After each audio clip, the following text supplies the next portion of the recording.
नमस्कार दोस्तों, आप सुन रहे हैं ऑडियो ज्ञान हिंदी। आज हम लेकर आए हैं महान हिंदी साहित्यकार मुंशी प्रेमचंद की एक मार्मिक और विचारोत्तेजक कहानी, आंसुओं की होली। यह कहानी केवल होली के रंगों की नहीं, बल्कि इंसानियत, कर्तव्य और सच्ची संवेदना की कहानी है। इसमें हमें यह सीख मिलती है कि त्योहार सिर्फ खुशियां मनाने के लिए नहीं, बल्कि दूसरों के दुख में साथ खड़े होने के लिए भी होते हैं। तो आइए सुनते हैं मुंशी प्रेमचंद की भावनाओं से भरी कहानी, आंसुओं की होली। नामों को बिगाड़ने की प्रथा न जाने कब चली और कहाँ शुरू हुई। इस संसारव्यापी रोग का पता लगाए तो ऐतिहासिक संसार में अवश्य ही अपना नाम छोड़ जाए। पंडित जी का नाम तो श्रीविलास था, पर मित्र लोग सिलबिल कहा करते थे।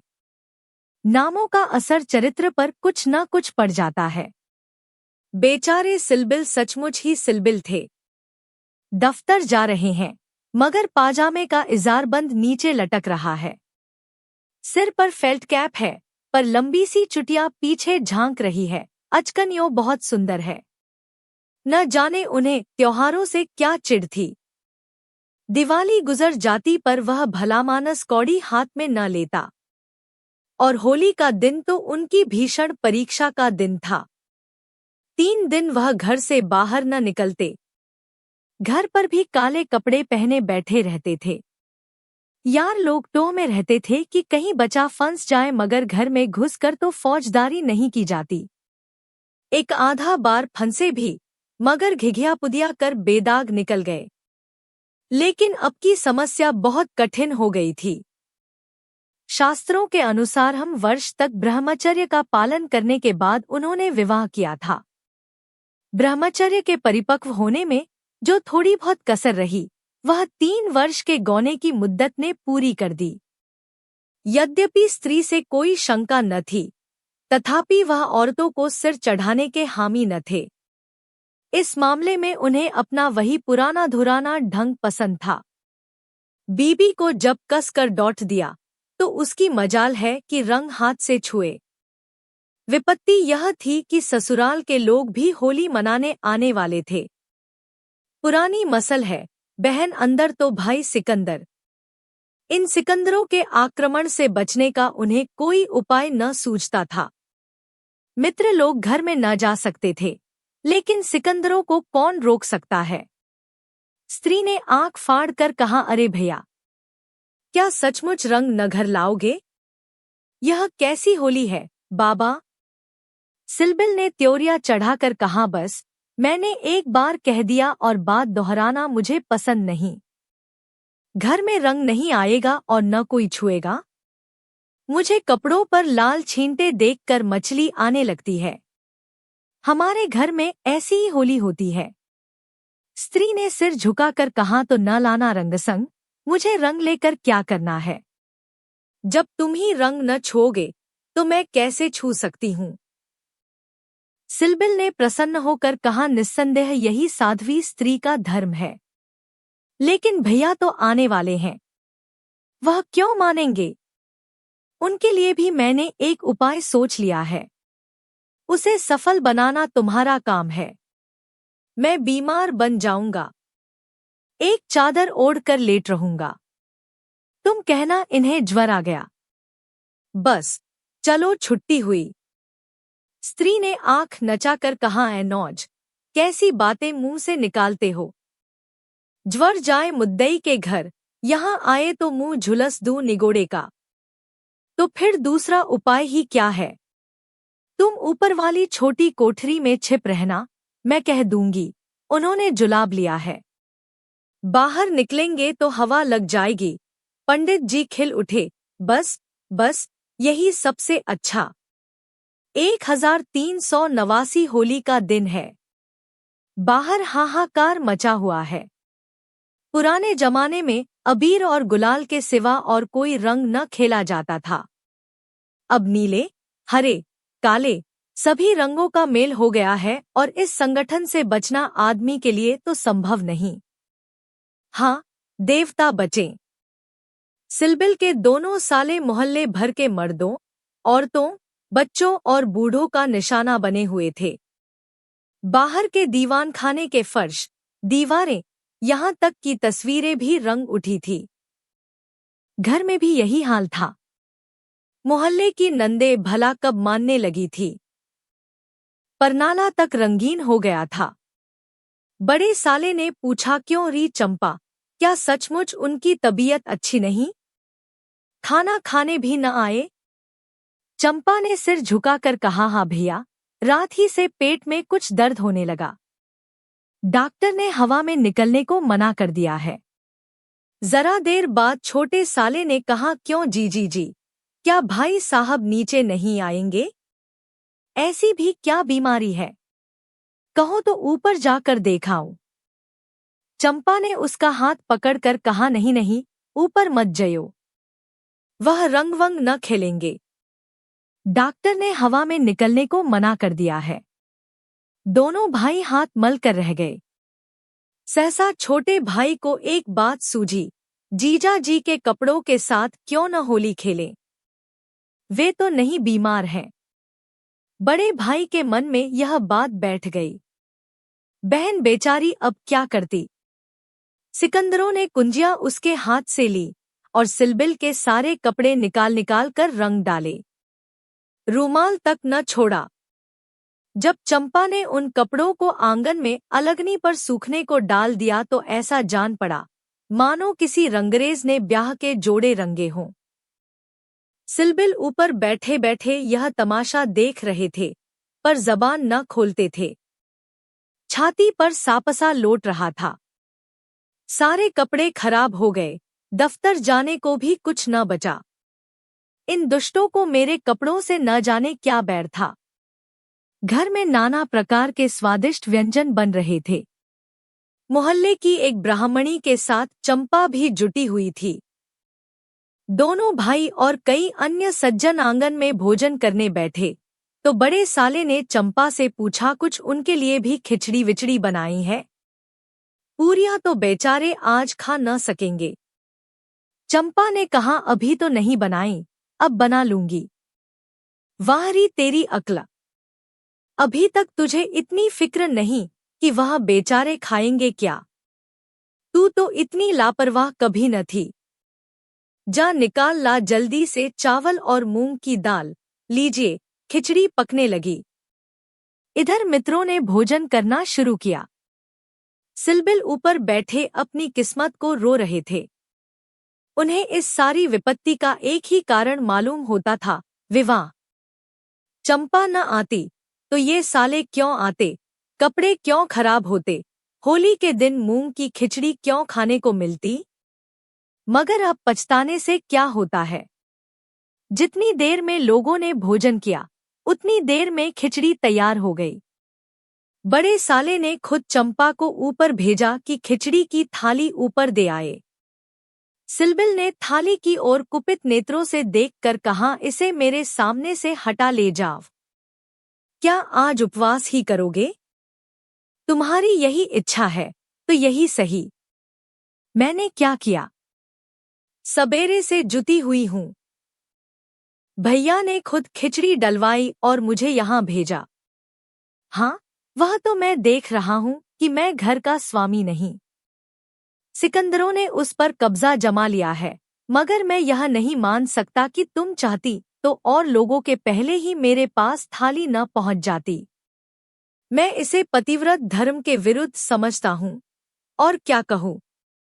तुम तो देख रहे थे कि दोनों जने मेरे सिर पर सवार थे। अच्छी दिल्लगी है कि और लोग तो समोसे और खस्ते उड़ाएं और मुझे मूंग की खिचड़ी दी जाए। वाह रे नसीब, तुम इसे 2-4 कौर खा लो, मुझे ज्यों ही अवसर मिलेगा दूसरी थाली लाऊंगी। सारे कपड़े रंगवा डाले, दफ्तर कैसे जाऊंगा? यह दिल्लगी मुझे जरा भी नहीं भाती। मैं इसे बदमाशी कहता हूँ। तुमने संदूक की कुंजी क्यों दे दी? क्या मैं इतना पूछ सकता हूँ? जबरदस्ती छीन ली। तुमने सुना नहीं? करती क्या? अच्छा, जो हुआ सो हुआ, यह थाली ले जाओ। धर्म समझना तो दूसरी थाली लाना, नहीं तो आज व्रत ही सही। एकाएक पैरों की आहट पाकर सिलबिल ने सामने देखा तो दोनों साले आ रहे हैं। उन्हें देखते ही बेचारे ने मुंह बना लिया, चादर से शरीर ढक लिया और कराहने लगे। बड़े साले ने कहा, कहिए कैसी तबीयत है, थोड़ी सी खिचड़ी खा लीजिए। सिलबिल ने मुंह बनाकर कहा, अभी तो कुछ खाने की इच्छा नहीं है। नहीं, उपवास करना तो हानिकर होगा, खिचड़ी खा लीजिए। बेचारे सिलबिल ने मन में इन दोनों शैतानों को खूब कोसा और विष की भांति खिचड़ी कंठ के नीचे उतारी। आज होली के दिन खिचड़ी ही भाग्य में लिखी थी। जब तक सारी खिचड़ी समाप्त न हो गई, दोनों वहां डटे रहे, मानो जेल के अधिकारी किसी अनशन व्रतधारी कैदी को भोजन करा रहे हों। बेचारे को ठूंस ठूंस कर खिचड़ी खानी पड़ी। पकवानों के लिए गुंजाइश ही न रही। 10 बजे रात को चंपा उत्तम पदार्थों का थाल लिए पतिदेव के पास पहुंची। महाशय मन ही मन झुंझला रहे थे। भाइयों के सामने मेरी परवाह कौन करता है। न जाने कहां से दोनों शैतान फट पड़े। दिन भर उपवास कराया और अभी तक भोजन का कहीं पता नहीं।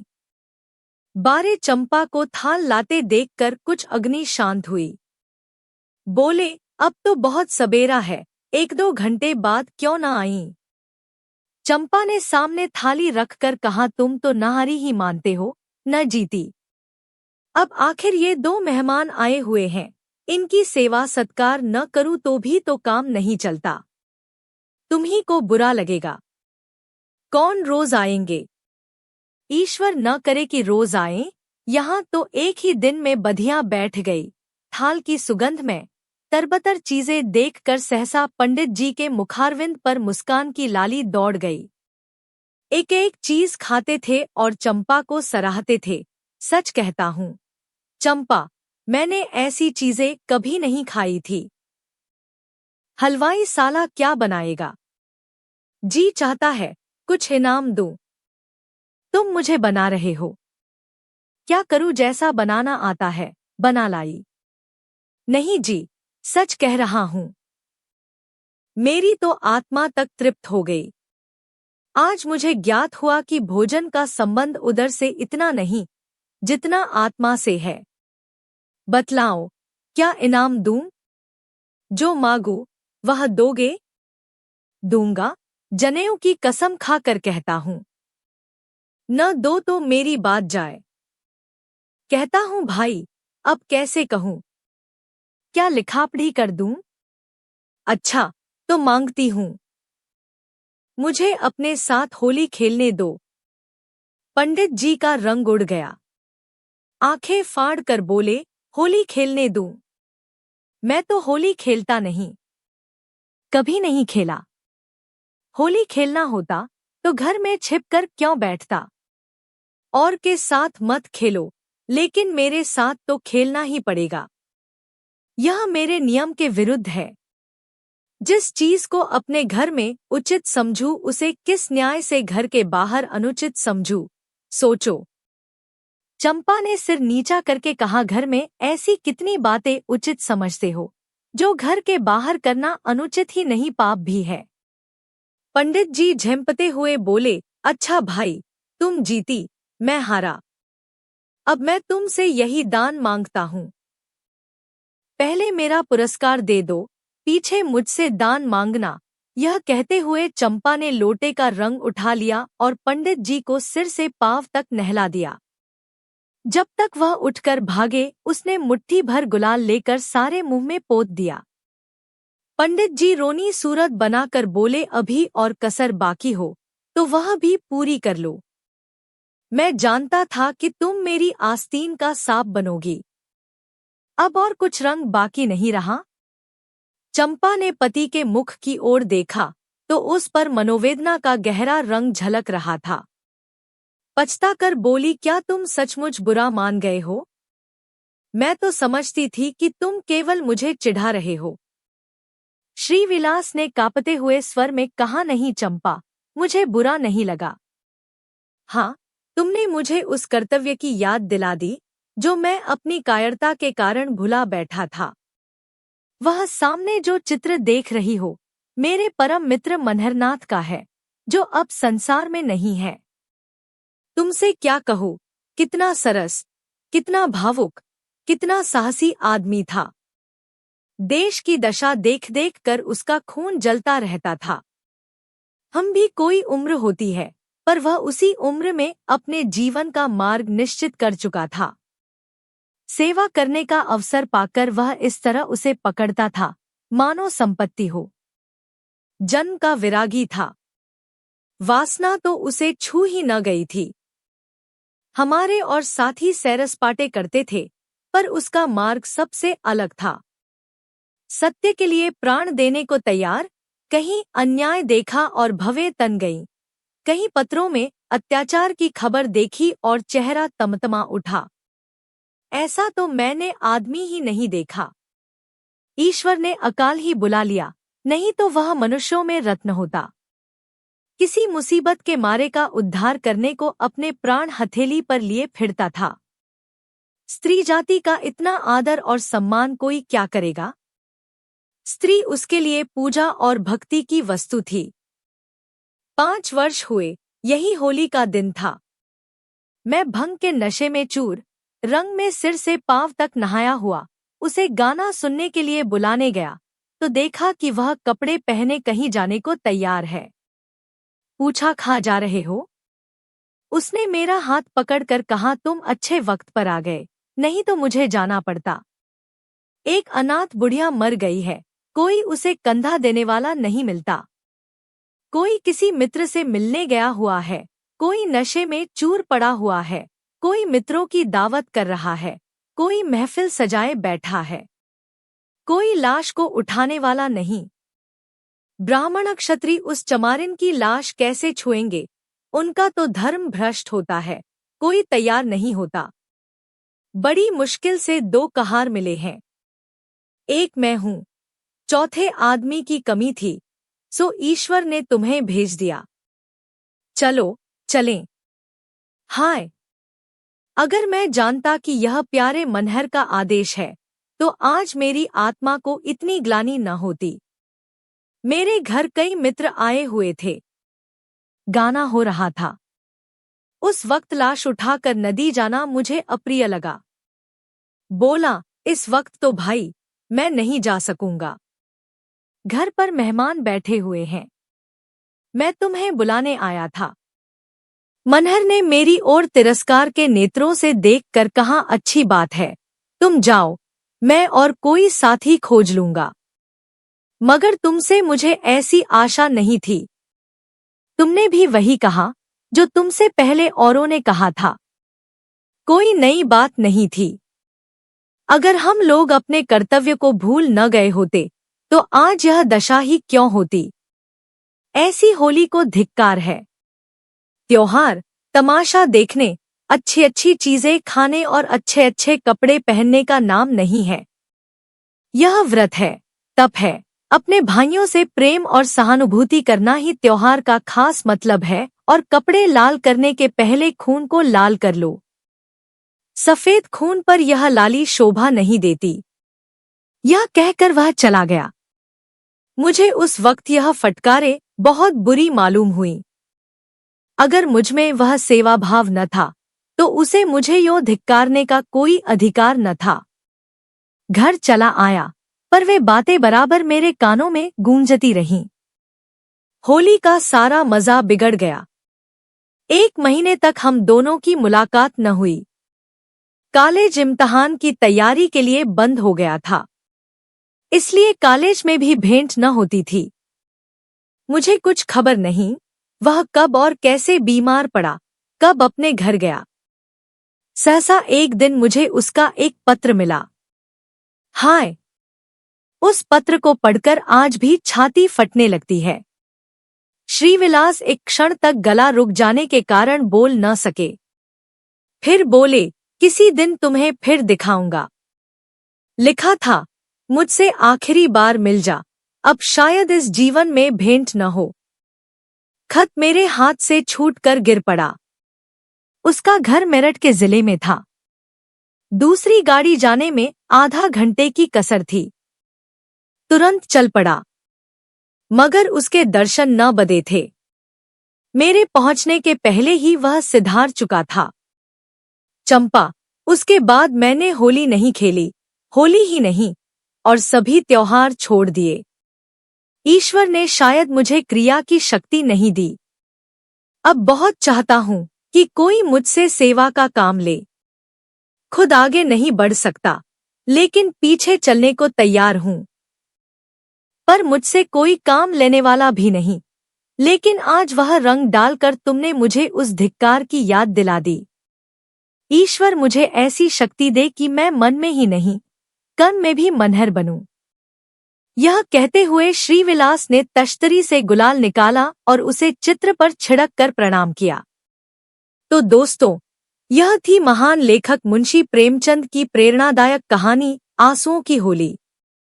यह कहानी हमें सिखाती है कि त्योहारों का असली अर्थ केवल रंग और उत्सव नहीं, बल्कि मानवता, सेवा और करुणा है।